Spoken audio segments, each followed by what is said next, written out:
Dreams. Dreams are something that we see when we sleep, but rather, dreams are something that does not let us sleep. Ladies and gentlemen, welcome to yet another episode of EmpowerTalks. Today, amidst us, we have such a dreamer who wanted to break the shackles of orthodox and ventured into a world filled with possibilities. He is the founder of La Exactly Software Private Limited, Kolkata, the past chairman of NASCOM SME, and the present president of TAI Kolkata. He is none other than Mr. Kamal Agarwal. We welcome you, sir. Thank you so much for being here on the show, pleasure. Sir. So, sir, we attended one of your sessions today, which was titled as Passion to Obsession. So if you could just tell us a little bit about what is it about passion to obsession? So, most of the time if you talk to people, they will consider obsession as a negative word. Mm-hmm. They will always say passion is something which is positive, but obsession is negative. But maybe in different context, obsession might sound negative, but when it comes to entrepreneurship, I consider obsession is something which kind of encourages you to fulfill your dream, kind of take you towards or push you towards your dreams. Mm-hmm. So, sir, that means, if I would tell you, that means obsession is something that drives you to take action, if you may. Obsession, I would say passion is something which drives you to take action. Mm-hmm. Obsession is something which constantly keep you in that path, or constant passionate, keep that passion burning continuously is an obsession to me. That's an obsession. Well, very well said, sir. Very well said. So, sir, I wanted to ask, why do you think that in today's generation, where we are living in, where there's so much competition, where there are a lot of opportunities, why do you think it is more important for people, or rather students, to turn their passions into their obsession? See, the challenge, this generation is very smart, I keep saying. They are much smarter than what we are.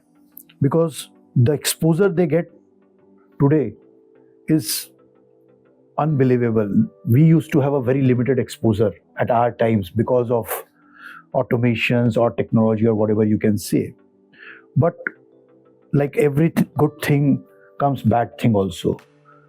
So why I say these people has to turn their passion into obsession, and why it doesn't happen often, because of so much of distraction around. Distractions through media, distractions through smartphone, distractions through other things around life, or luxury and comfort. So that's a big challenge for today's generation. And that is why I keep saying you have to be obsessed, not just passionate. They lose motivation very fast. Keeping them motivated for a long period of time is really difficult these days. Mm-hmm. And that is where we need to work. Right, sir. So, one thing, sir, that I always get from people, those who work in the corporate field, people, those who are in the thing, they say that I am not meant for this job, or this is not what I am here to do. So, listening to your talks, or where you had got into a CA firm during your articleship, and you were put into a department where you had to take care of, you had to work with a software where you had to do bookkeeping, but then you could have easily said that this is not meant for me. That is something that transited you to a different path altogether. But then, what do you want to say about that, sir? So maybe I will say I am blessed. That was my fate which took that accidental turn of, data entry operator not coming to office or were on leave, and I got that opportunity, and everything in my life changed after that. Right, sir. So I consider it is a blessing of God that they wanted me to get into this. Yes, sir. I got an opportunity and I enjoyed that opportunity, because during that period of time, working on computer was something unheard of. Very few offices had computers. Yes. So that was also kind of an excitement that I am getting an opportunity to work, and fortunately I started enjoying it. Right. And that's where I got obsessed with the computers and softwares, and that's where I thought I can build my career on this. Right, very rightly said, sir, that you are enjoying it, because here at Inspiria we always say do what you love. Absolutely. Because if you don't love what you're doing, then you can't do it for a very long time. Well, so tell me about a time, like I really wanted to know about this, because I also belong from a business family, and my father also had some aspirations about me. So tell me about the time when you were in a CA firm doing articleship, and then you came home one day and you told your father that, you know what, I want to get into this. I want to get into the software building industry. As you said, you know, it was as if buying your first computer was like ordering a space shuttle back then.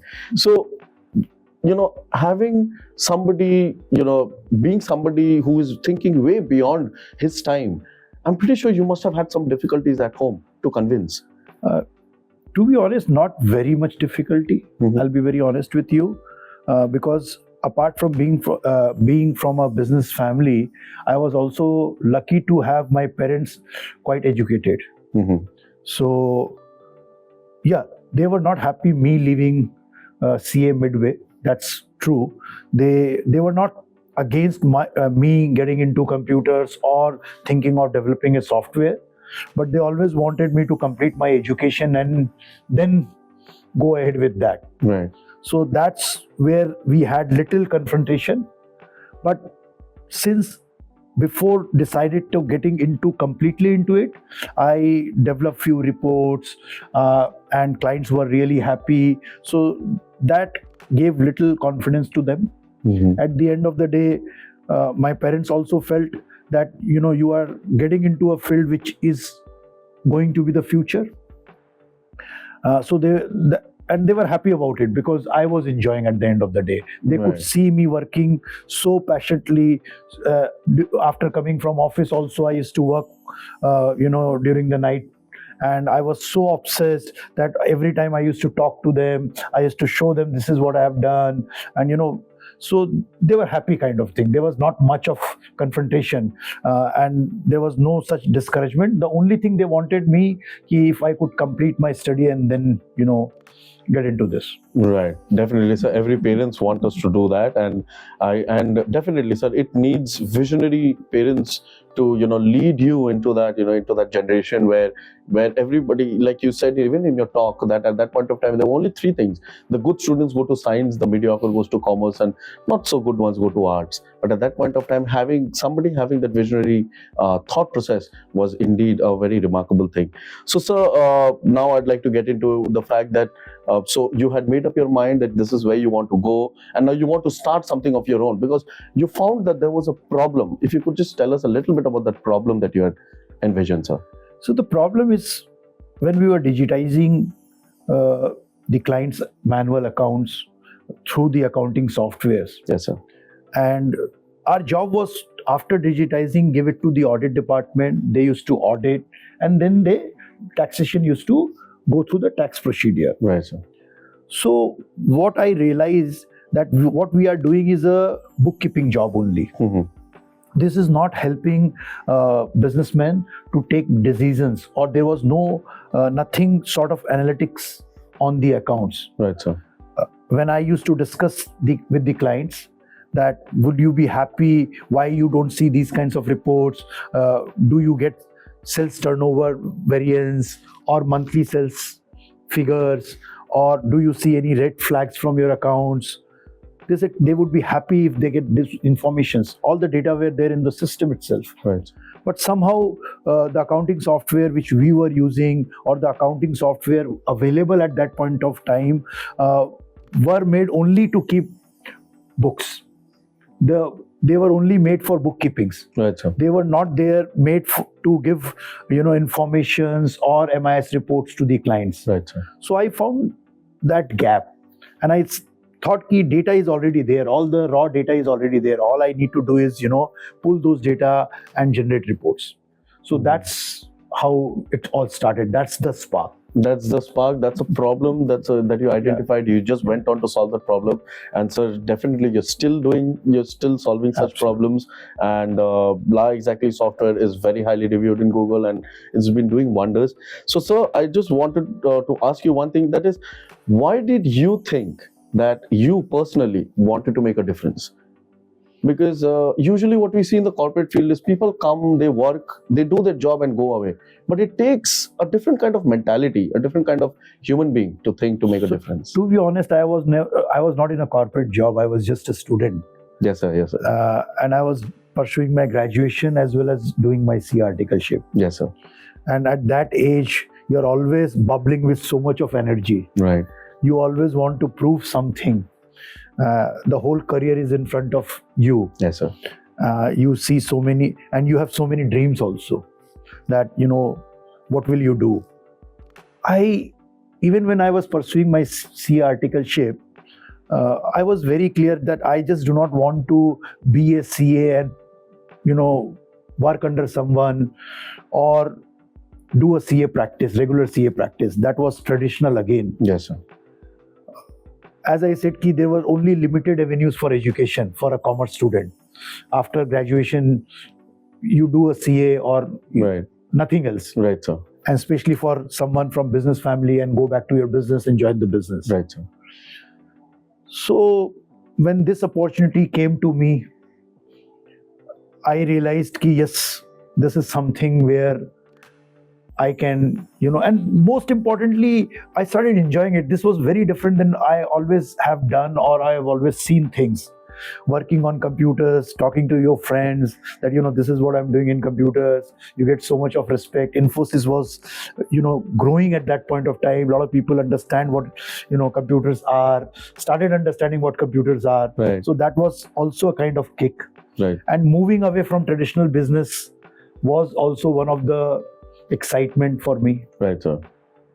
And it was always a belief that automation will always be there in a big way in future. Right. Railway was getting computerized.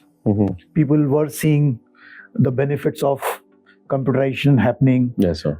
Banks were getting computerized. And when you get an opportunity without having a background in computers or a science background or a proper education in computers and you get an opportunity, Right, sir. why will not you jump into? Definitely, sir. Definitely. And it is this grit and determination that you've had that has actually made you steer off from what you are actually doing and make a career out of that. So, sir, my final question to you, sir, today would be, how would you differentiate, sir, between an entrepreneur and a dreamer? It's very simple for me. Yes, sir. Entrepreneur is someone who doesn't give up. Entrepreneur is someone who always believe in action. Entrepreneur is someone who knows how to find a way. Dreamer, if take action, if find a way, then he become an entrepreneur. Otherwise, you are just a daydreamer. Otherwise, you're just a daydreamer. Thank you, sir. Thank you. Very well said. So the one thing that we take out from Mr. Kamal Agarwal here is the fact that if you're not enjoying, you're not doing a very good job. One thing that sir has reiterated time and time again, that even though he was doing something different, something very unorthodox, something which at one point of time, maybe even his friends, his colleagues, people did not understand and maybe questioned him, but he still persevered, he still went on through because of the fact that he was enjoying. Because if you don't enjoy what you do, you will not be able to do it for a very long time. And that is how sir is here with us today. He has done major wonderful feats when it comes to the technological field here in West Bengal as well. He is also setting up an incubation center with the help of the West Bengal government here in Kolkata, sir, if I'm not wrong, with NASSCOM and... While I was the chair of NASSCOM, National SME Council, with the support of West Bengal government, we started an incubation center in Kolkata called NASSCOM Warehouse. Right.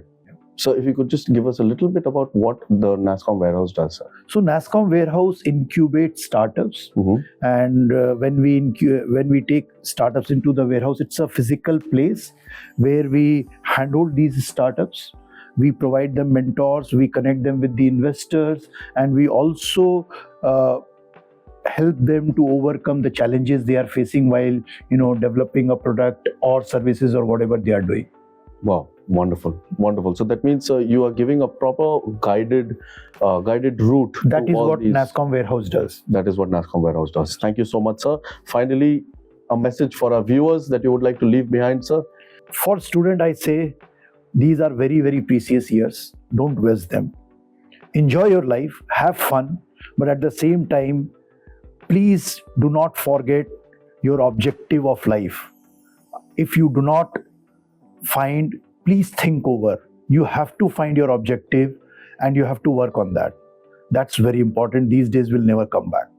Thank you. Thank you so much, sir. We were in conversation with Mr. Kamal Agarwal, founder and CEO of La Exactly Software Private Limited. My name is Mriganko Datta, and I will see you guys in the next episode.